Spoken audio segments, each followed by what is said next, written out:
The Hobbit by J.R.R. Tolkien. Day 9, Chapter 6, Out of the Frying Pan into the Fire, Part 1. Bilbo had escaped the goblins, but he did not know where he was. He had lost hood, cloak, food, pony, his buttons and his friends. He wandered on and on till the sun began to sink westwards behind the mountains. Their shadows fell across Bilbo's path, and he looked back. Then he looked forward and could see before him only ridges and slopes falling towards lowlands and plains glimpsed occasionally between the trees. "Good heavens!" he exclaimed. "I seem to have got right to the other side of the misty mountains, right to the edge of the land beyond. Where, oh where, can Gandalf and the dwarves have got to? I only hope to goodness they're not still back in the power of the goblins." He wandered on, out of the little high valley, over its edge, and down the slopes beyond, but all the while a very uncomfortable thought was growing inside him. He wondered whether he ought not, now he had the magic ring, to go back into the horrible, horrible tunnels and look for his friends. He had just made up his mind that it was his duty, that he must turn back, and very miserable he felt about it when he heard voices. He stopped and listened. It did not sound like goblins, so he crept forward carefully. He was on a stony path winding downwards with a rocky wall on the left hand. On the other side, the ground sloped away, and there were dells below the level of the path, overhung with bushes and low trees. In one of these dells, under the bushes, people were talking. He crept still nearer, and suddenly he saw peering between two big boulders a head with a red hood on. It was Balin doing lookout. He could have clapped and shouted for joy, but he did not. He had still got the ring on, for fear of meeting something unexpected and unpleasant, and he saw that Balin was looking straight at him without noticing him. "I'll give them all a surprise," he thought as he crawled into the bushes at the edge of the dell. Gandalf was arguing with the dwarves. They were discussing all that had happened to them in the tunnels and wondering and debating what they were to do now.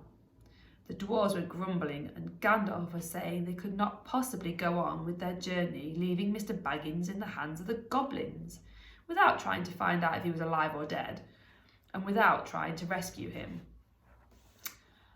"After all, he's my friend," said the wizard, "and not a bad little chap. I feel responsible for him. I wish to goodness you had not lost him." The dwarves wanted to know why he'd ever been bought at all, why he could not stick to his friends and come along with them, and why the wizard had not chosen someone with more sense. "He has been more trouble than use so far," said one. "If we've got to go back now into those abominable tunnels to look for them, then drat him, I say." Gandalf answered angrily, "I bought him, and I don't bring things that are of no use. Either you help me to look for him, or I go and leave you here to get out of the mess as best you can yourselves. If we can only find him again, you will thank me before all is over. Whatever did you want to go and drop him for, Dory?" "You would have dropped him," said Dory, "if a goblin had suddenly grabbed your legs from behind in the dark, tripped up your feet and kicked you in the back. Then why didn't you pick him up again? Good heavens, can you ask? Goblins fighting and biting in the dark, everybody falling over bodies and hitting one another. You nearly chopped off my head with Glamdring, and Thorin was stabbing here, there and everywhere with Ochrist. All of a sudden you gave one of your blinding flashes and we saw the goblins running back yelping. You shouted, 'Follow me, everybody!' and everybody ought to have followed. We thought everybody had. There was no time to count, as you know quite well, till we had dashed through the gate guards, out of the lower door, and helter-skelter down here.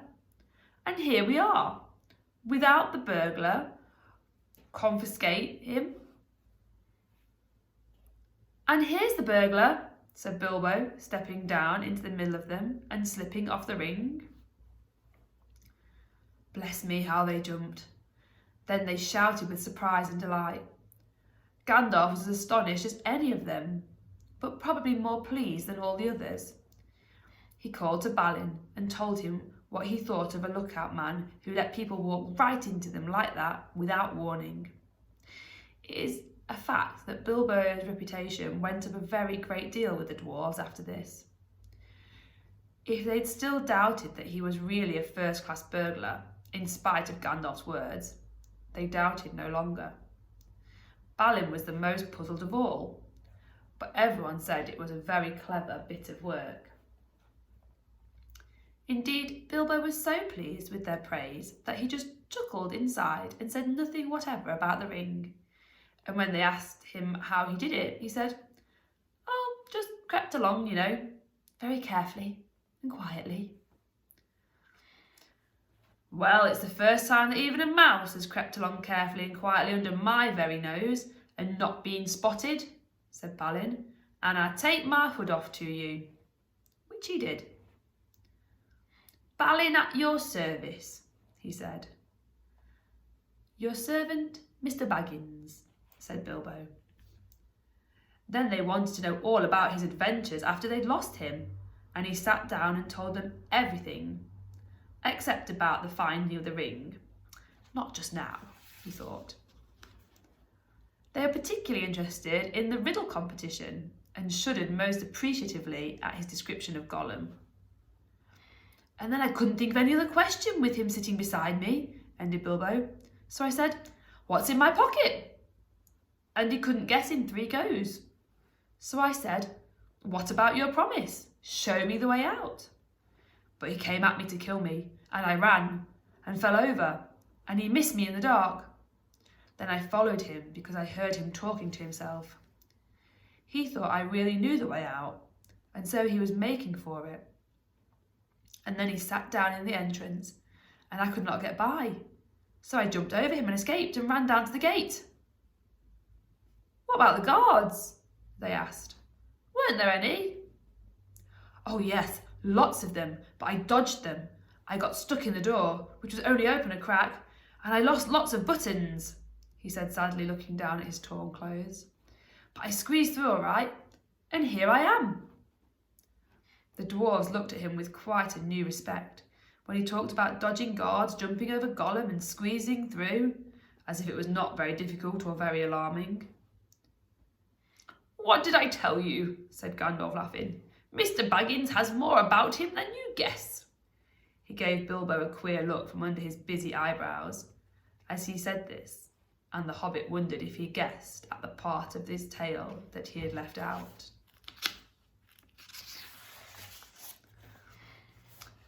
Then he had questions of his own to ask, for if Gandalf had explained it all by now to the dwarves, Bilbo had not heard it.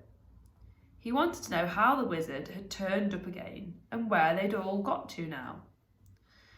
The wizard, to tell the truth, never minded explaining his cleverness more than once, so now he told Bilbo that both he and Elrond had been well aware of the presence of evil goblins in that part of the mountain, but their main gate used to come out on a different pass, one more easy to travel by, so they often caught people benighted near their gates.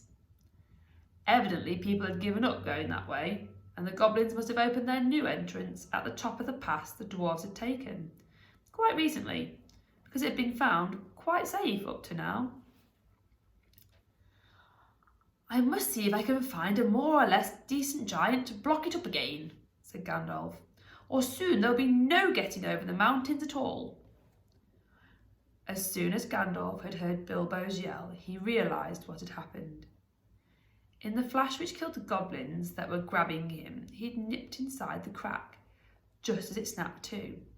He followed after the drivers and prisoners right to the edge of the Great Hall, and there he sat down and worked up the best magic he could in the shadows. "A very ticklish business it was," he said. "Touch and go."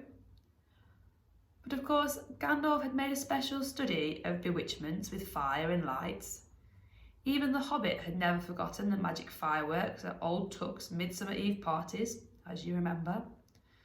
The rest we all know, except that Gandalf knew all about the back door, as the Goblins called the lower gate, where Bilbo lost his buttons. As a matter of fact, it was well known to anybody who was acquainted with this part of the mountains, but it took a wizard to keep his head in the tunnels and guide them in the right direction.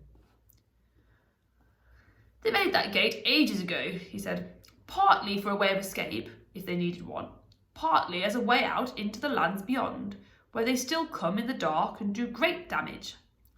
They guard it always, and no one has ever managed to block it up. They will guard it doubly after this." He laughed. All the others laughed too. After all, they had lost a good deal, but they had killed the great goblin and many others besides, and they had all escaped, so they might be said to have had the best of it so far. But the wizard called them to their senses. "We must be getting on at once. Now we are a little rested," he said. "They will be out after us in hundreds when night comes on, and already shadows are lengthening. They can smell our footsteps for hours and hours after we have passed. We must be miles on before dusk. There will be a bit of moon if it keeps fine, and that is lucky. Not that they mind the moon much, but it will give us a little light to steer by." "Oh yes," he said in answer to more questions from the Hobbit. "You lose track of time inside goblin tunnels. Today's Thursday, and it was Monday night or Tuesday morning that we were captured. We have gone miles and miles and come right down through the heart of the mountains, and are now on the other side. Quite a shortcut. But we are not at the point to which our pass would have brought us. We are too far to the north and have some awkward country ahead, and we are still pretty high up. Let's get on." "I'm so dreadfully hungry," groaned Bilbo, who was suddenly aware that he'd not had a meal since the night before last. Just think of that for a hobbit. His stomach felt all empty and loose, and his legs all wobbly, now the excitement was over. "Can't help it," said Gandalf, "unless you like to go back and ask the goblins nicely to let you have your pony back and your luggage." "No, thank you," said Bilbo. "Very well then, we must tighten our belts and trudge on, or shall we be made into supper, and that will be much worse than having none ourselves." As they went on, Bilbo looked from side to side for something to eat, but the blackberries were still only in flower, and of course there were no nuts, not even hawthorn berries. He nibbled a bit of sorrel, and he drank from a small mountain stream that crossed the path, and he ate 3 wild strawberries that he found on its bank, but it was not much good. They still went on and on. The rough path disappeared. The bushes and the long grasses between the boulders, the patches of rabbit-cropped turf, the thyme and the sage and the marjoram and the yellow rock roses all vanished, and they found themselves at the top of a wide, steep slope of fallen stones, the remains of a landslide. When they began to go down this, rubbish and small pebbles rolled away from their feet. Soon larger bits of split stone went clattering down and started other pieces below them slithering and rolling. Then lumps of rock were disturbed and bounded off, crashing down with a dust and a noise. Before long, the whole slope above them and below them seemed on the move, and they were sliding away, huddled all together in a fearful confusion of slipping, rattling, cracking slabs and stones. It was the trees at the bottom that saved them. They slid into the edge of a climbing wood of pines that here stood right up the mountain slope from the deeper, darker forest of the valley below. Some caught hold of the trunks and swung themselves into lower branches. Some, like the little hobbit, got behind a tree to shelter from the onslaught of the rocks. Soon the danger was over. The slide had stopped, and the last faint crashes could be heard as the largest of the disturbed stones went bounding and spinning among the bracken and the pine roots far below. "Well, that's got us on a bit," said Gandalf, "and even goblins tracking us will have a job to come down here quietly." "I dare say," grumbled Bomber, But they won't find it difficult to send stones bouncing down on our heads.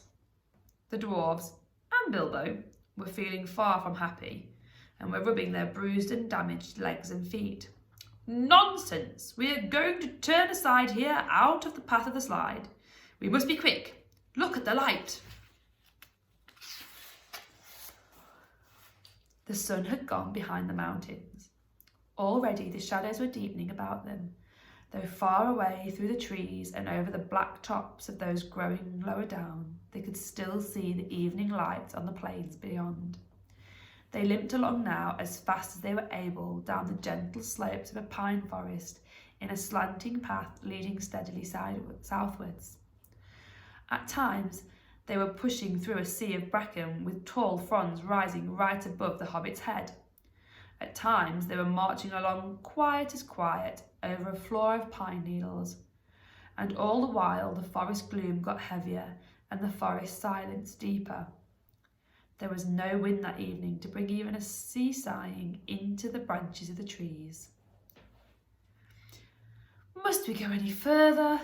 asked Bilbo, when it was so dark that he could only just see Thorin's beard wagging beside him, and so quiet he could hear the dwarves breathing like a loud noise. "My toes are all bruised and bent, and my legs ache, and my stomach is wagging like an empty sack." "Bit further," said Gandalf. After what seemed ages further, they came suddenly to an opening where no trees grew. The moon was up and was shining into the clearing. Somehow it struck all of them as not at all a nice place, although there was nothing wrong to see.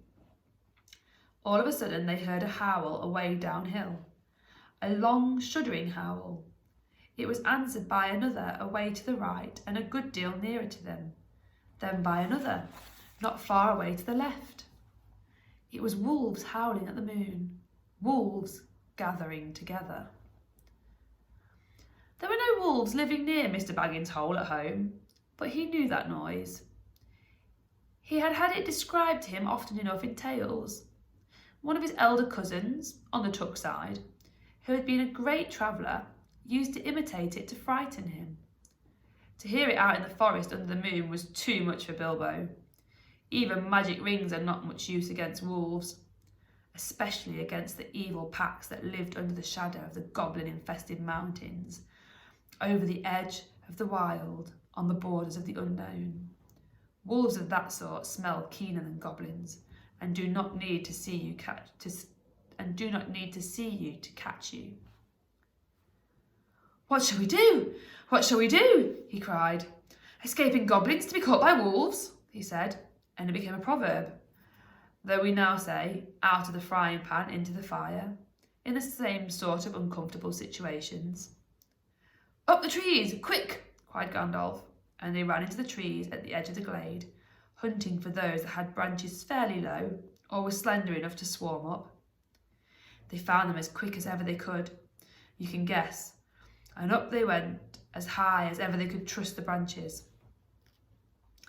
You would have laughed, from a safe distance, if you'd seen the dwarves sitting up in the trees with their beards dangling down, like old gentlemen gone cracked and playing at being boys. Philly and Killy were at the top of a tall larch, like an enormous Christmas tree. Dory, Nori, Orin, Owen and Glowin were more comfortable in a huge pine, with regular branches sticking out at intervals like the spokes of a wheel. Biffa, Boffa, Bomber and Thorin were in another. Dwalin and Bally had swarmed up a tall, slender fir with few branches and were trying to find a place to sit in the greenery of the topmost boughs. Gandalf, who was a good deal taller than the others, had found a tree into which they could not climb, a large pine standing at the very edge of the glade. He was quite hidden in its boughs, but you could see his eyes gleaming in the moon as he peeked out. And Bilbo? He could not get into any tree, and was scuttling about from trunk to trunk, like a rabbit that's lost its hole and has a dog after it. "You've left the burglar behind again," said Nori to Dory, looking down. "I can't always be carrying burglars on my back," said Dory. "Down tunnels and up trees. What do you think I am, a porter?" He'll be eaten if we don't do something, said Thorin, for there were howls all around them now, getting nearer and nearer. Dorry! He called, for Dorry was lowest down in the easiest tree. Be quick and give Mr. Baggins a hand up. Dorry was really a decent fellow, in spite of his grumbling. Poor Bilbo could not reach his hand even when he climbed down to the bottom branch and hung his arm down as far as ever he could. So Dorry actually climbed out of the tree and let Bilbo scramble up and stand on his back. Just at that moment, the wolves trotted, howling, into the clearing. All of a sudden, there were hundreds of eyes looking at them. Still, Dorry did not let Bilbo down. He waited till he had clambered off his shoulders into the branches, and then he jumped for the branches himself. Only just in time. A wolf snapped at his cloak as he swung up and nearly got him.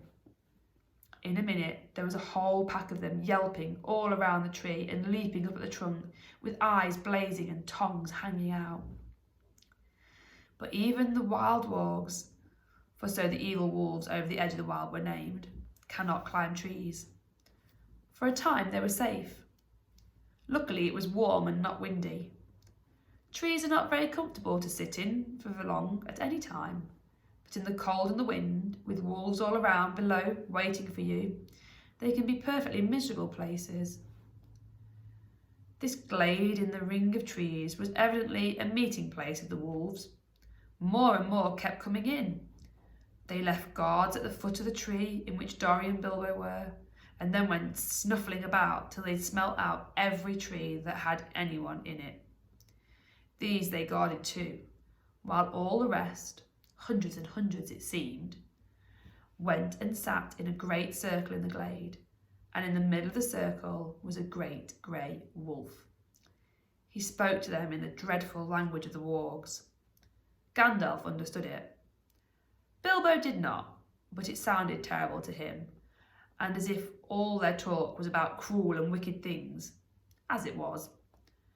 Every now and then all the wargs in the circle would answer their grey chief all together, and their dreadful clamour almost made the Hobbit fall out of his pine tree. I will tell you what Gandalf heard, though Bilbo did not understand it. The wargs and the goblins often helped one another in wicked deeds.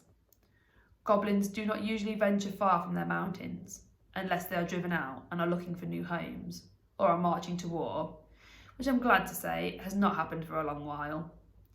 But in those days, they sometimes used to go on raids, especially to get food or slaves to work for them. Then they often got the wargs to help and share the plunder with them. Sometimes they rode on wolves like men do on horses. Now it seemed that a great goblin raid had been planned for that very night. The wargs had come to meet the goblins, and the goblins were late. The reason, no doubt, was the death of the great goblin, and all the excitement caused by the dwarves and Bilbo and the wizard, for whom they were probably still hunting. In spite of the dangers of this far land, bold men had of late been making their way back into it from the south, cutting down trees and building them some places to live in among the more pleasant woods in the valley and along the river shores. There were many of them, and they were brave and well armed, and even the wargs dared not attack them if there were many together, or in the bright day. But now they had planned with the goblins' help to come by night upon some of the villages nearest the mountain. If their plan had been carried out, there would have been none left there next day. All would have been killed, except the few the goblins kept from the wolves and carried back as prisoners to their caves. And that's the end of today's reading.